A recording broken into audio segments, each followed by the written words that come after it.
Hello everyone. Hello सभी को नमस्कार। एक प्यार भरा ओंकार। फटाफट से ऑडियो।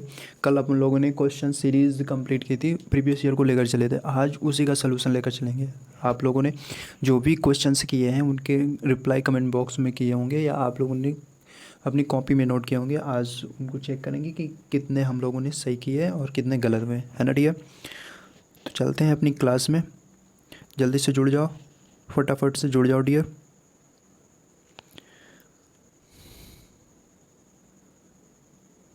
देखो गाइस, पहला क्वेश्चन क्या था? भारत में शासन करने वाले दिए गए शासकों का काल क्रमानुसार सही क्रम क्या था? शेरशाह सूरी, अकबर, अलाउद्दीन खिलजी, इल्तुतमिश। यानी पहले कौन आया था? इल्तुतमिश। इल्तुतमिश के बाद अलाउद्दीन खिलजी। खिलजी के बाद फिर इसके बाद कौन आया था? शेरशाह सूरी, फिर अकबर। ठीक है डियर, देखो इसको।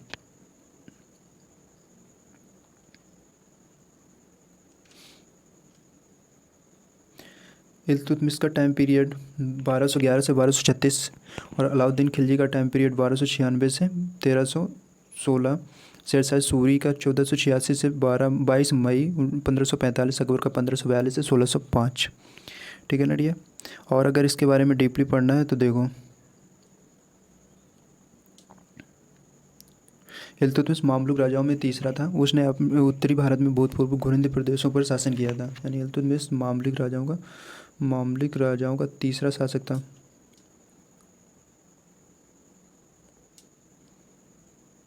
कैप्चर हो यार।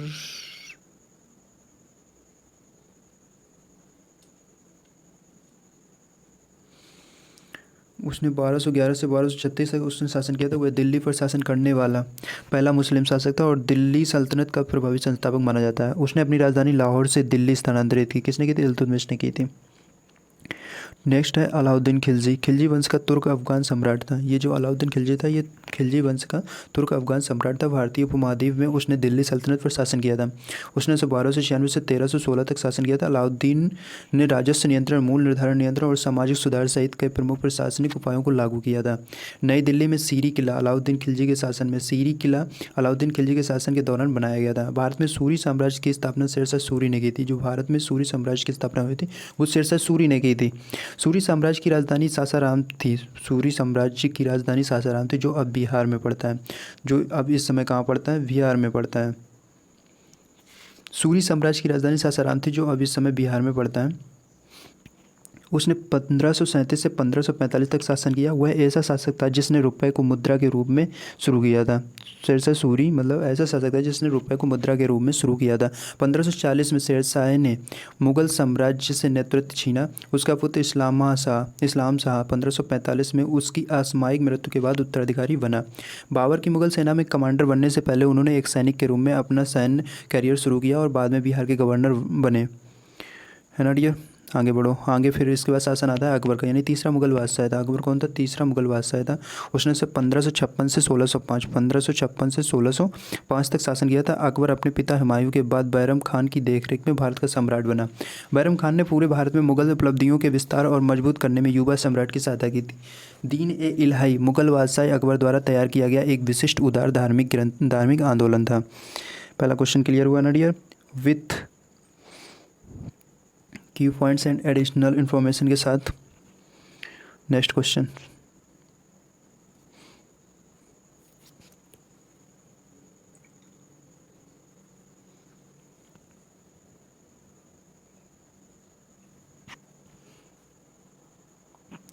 दूसरा क्वेश्चन, निम्न में से कौन से संत शिवाजी के समकालीन थे? कौन से थे भाई? तुकाराम, चैतन्य, नामदेव, शंकराचार्य। तुकाराम थे। तुकाराम के बारे में पढ़ लो भाई।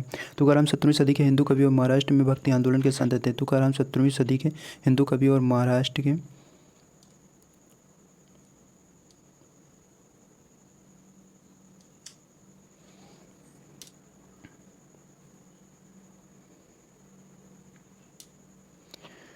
भक्ति आंदोलन के संत थे। उन्हें महाराष्ट्र में तुका या तुकोबराया तुकोबा के नाम से जाना जाता है। वे शिवाजी के समकालीन थे। वे वारकरी भक्तिवाद परंपरा के अनुयायी थे, जो समतावादी और व्यक्तिगत थी। वह अपने अभ्यंग यानी भक्ति कविता और कीर्तन, आध्यात्मिक गायन के साथ समुदाय उन्मुख पूजा के लिए सबसे प्रसिद्ध हैं। एलनोर जेलियट के अनुसार भक्ति आंदोलन के कवियों जैसे तुकाराम ने शिवाजी के सत्ता में आने को प्रभावित किया था। 41 वर्ष की आयु में 1649 में ब्राह्मण भिक्षुओं ने उनकी हत्या कर दी थी।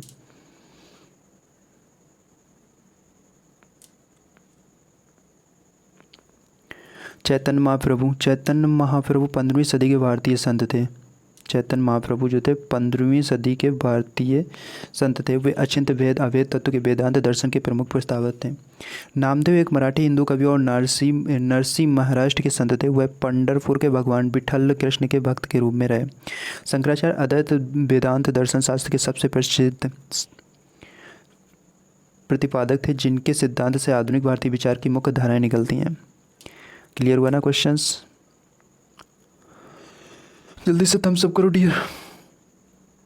जो चैनल में अभी जुड़े हैं फटाफट से लाइक शेयर एंड सब्सक्राइब करना ना भूलो। Please do like share and subscribe, ठीक है ना डियर। बंगाल के पहले गवर्नर जनरल कौन थे? बंगाल के पहले गवर्नर जनरल कौन थे जी? Lord Clive, lord Warren Hastings, lord Lytton, lord Ripon. Lord Warren Hastings थे।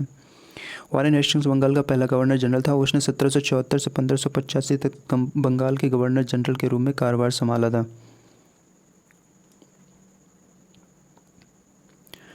उसने प्रशासन की दोहरी व्यवस्था को लागू किया था। 1750 में उन्होंने कलकत्ता में ईस्ट इंडिया कंपनी के लिए एक लेखक यानी क्लर्क के रूप में अपना काम शुरू किया था। प्लासी की लड़ाई में के बाद मीर जाफिर के नवाब के रूप में सिंहासन पर बैठने के बाद वह 1758 में बंगाल की राजधानी मुर्शिदाबाद में ब्रिटिश निवासी बन गया। पहला आंगल यानी मराठा युद्ध और दूसरा आंगल मैसूर युद्ध उनके शासनकाल में लड़ा गया था। उनकी अध्यक्षता के दौरान 1773 का विनियमन अधिनियम पारित किया गया था। 1785 में उन्होंने बंगाल की एशियाटिक सोसाइटी को सूचित करने वाले सर विलियम जॉन्स का समर्थन किया था। सर विलियम जॉन्स का समर्थन किया था। लॉर्ड लिटन एक अंग्रेजी राजनेता थे जिन्होंने 1876 से 1880 तक भारत के वायसराय के रूप में कार्य किया। दूसरे अंग्लो अफगान युद्ध के दौरान वे वायसराय थे। उन्होंने 1878 में वर्नाक्यूलर प्रेस एक्ट लागू किया था। रॉबर्ट क्लाइव 1757 से 1760 तक और 1765 से 1767 तक बंगाल के गवर्नर के रूप में कार्य किया। 1765 में उन्होंने सोसाइटी ऑफ ट्रेंट की स्थापना की, लेकिन अंततः इसे भंग कर दिया गया। लॉर्ड रिपन, फिर कौन आते हैं जी? लॉर्ड रिपन 1880 से 1884 तक भारत के वायसराय के रूप में सेवा की। उन्होंने वर्नाक्यूलर प्रेस एक्ट 1882 को निरस्त किया। पहला कारखाना अधिनियम 1881 उनके कार्यकाल के दौरान आया। एल्बर्ट विल विवाद 1883 से 1884 उनके कार्यकाल के दौरान हुई। आई होप क्वेश्चंस क्लियर हुआ होगा डियर। चरक संहिता से संबंधित है। चरक संहिता भैया किससे संबंधित? चिकित्सा से। चरक संहिता एक संस्कृत आयुर्वेदिक ग्रंथ है, भारतीय पारंपरिक चिकित्सा है। यह प्राचीन भारत की 2 मूलभूत संहिताओं में से एक है। जो चरक संहिता है वो प्राचीन भारत की 2 मूलभूत संहिताओं में से एक है। उसके साथ दूसरी सुश्रुत संहिता है। यह वृत्तायत्री चरक संहिता, सुश्रुत संहिता, वाग्भट्टकृत जो 3 महान ग्रंथों का समूह है में से एक है। चरक संहिता में भोजन स्वच्छता निवारण, चिकित्सा और चिकित्सा नर्स रोगी के सामूहिक कार्य के महत्व पर भी जोर दिया गया, जो स्वास्थ्य में सुधार के लिए आवश्यक है। यह पुस्तक अनिवेश संहिता पर आधारित है, जो 9वीं शताब्दी ईसा पूर्व में अग्निवेश द्वारा लिखित एक विश्वकोश चिकित्सा संग्रह है। 100 ईसा पूर्व और 200 ईस्वी के बीच चरक ने इसे फिर से लिखा और इसका नाम बदलकर चरक संहिता कर दिया। ठीक है, क्लियर हुआ ना डियर?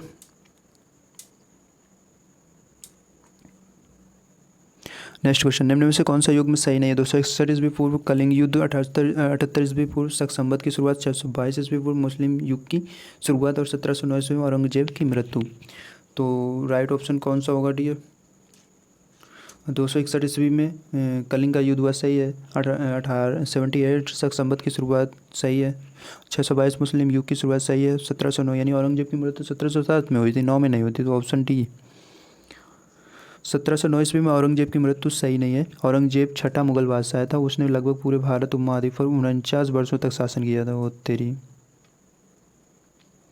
वह शाहजहाँ और मुमताज़ महल की छठी संतान थी। 3 मार्च 1707 को अहमदनगर के पास भिंगर में उसके सैन्य शिविर में उसकी मृत्यु हो गई थी। कलिंग युद्ध अशोक के मौर्य साम्राज्य और कलिंग राज्य के बीच की लड़ाई थी। कलिंग में दक्षिण पूर्व में ओडिशा आंध्र प्रदेश के वर्तमान राज्य शामिल है। कलिंग पर 231 ईसा पूर्व तक नंद साम्राज्य का शासन था। कलिंग लोगों ने 261 ईसा पूर्व में मौर्य सेना का बहादुरी से मुकाबला किया। अशोक ने कलिंग 261 ईसा पूर्व में जीता था। 78 ईस्वी से शुरू हुए शक युग की स्थापना कनिष्क ने की थी।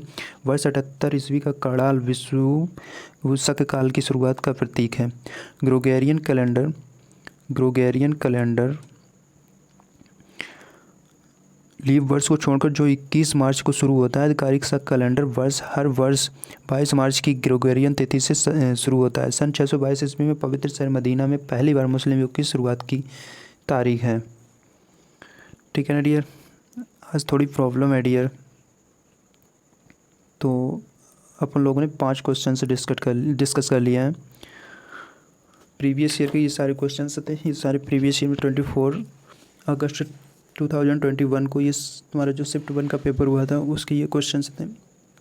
कल अपन लोगों ने क्वेश्चंस की वैरायटी को समझ लिया था और क्वेश्चंस से पूरा पेपर देख लिया था। आज उसको सलूशन कराने थे तो थोड़ी सी प्रॉब्लम हो रही है, सर चकरा रहा है बहुत तेज़ी से, तो इस वजह से 5 ही क्वेश्चन से रहने देते हैं। आगे बहुत सारे क्वेश्चन है तो नेक्स्ट वीडियो अपलोड हो जाएगा, बना देंगे, उसमें सलूशन करवा देंगे। ठीक है, अपना जो उस हिसाब से मुझे सजेस्ट करना कि अगर टॉपिक वाइज से टेस्ट लेकर चलना है या फिर प्रीवियस ईयर बेस्ड या फिर मेमोरी बेस्ड, जिस तरीके से टेस्ट आप प्रेफर करोगे उसी के हिसाब से आप कमेंट करना। और जो अभी तक चैनल में नए जुड़े हैं, लाइक शेयर सब्सक्राइब कर देना और लाइक भी सब्सक्राइब कर देना, कमेंट भी करना। ठीक है, किस हिसाब से हमें टेस्ट को लेकर चलना है। ओके डियर, बस आज के लिए इतना ही। Thank you very much.